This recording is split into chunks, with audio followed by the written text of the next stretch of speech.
Long, long ago, in the land of ancient Greece, a baby named Perseus was born. His mother Danae loved him deeply, but they were cast into the sea in a wooden chest by a cruel king who feared the child might grow powerful.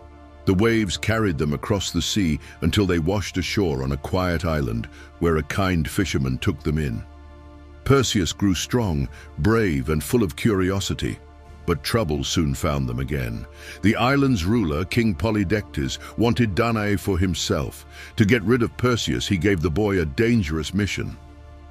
"Bring me the head of Medusa," the king sneered. She was a Gorgon, half woman, half monster, with snakes for hair and a stare that turned people to stone. Perseus didn't back down. He knew he couldn't do this alone. The gods were watching, and they helped. The wise goddess Athena gave him a shimmering shield, polished like a mirror. The swift god Hermes gifted him winged sandals to fly and a curved sword sharper than any blade. They also gave him a special bag to carry Medusa's head safely. Perseus set off across distant lands, over high mountains and stormy seas, until he reached the lair of the three Graeae, old sisters who shared a single magical eye. Perseus cleverly stole the eye and bargained with them. "Tell me where to find Medusa and I'll return it."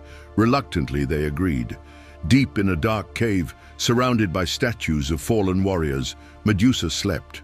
Her hair hissed and slithered, even in her dreams. Perseus held up Athena's shield like a mirror. He dared not look at her directly. Step by step, he crept closer, and with a flash of his sword, swish, he cut off her head. Suddenly, from her neck leapt a winged horse, Pegasus, born from her magic. Perseus placed Medusa's head in the special bag, put on his winged sandals, and soared into the sky. On his journey home, he passed a rocky coast where a girl named Andromeda was chained to a cliff, about to be eaten by a sea monster. Without hesitation, Perseus swooped down and saved her. She would later become his wife and partner in many adventures. Finally, Perseus returned to the island. The cruel king mocked him, thinking he had failed. But Perseus calmly reached into the bag and pulled out Medusa's head. One look, and the king turned to stone. He had completed the impossible.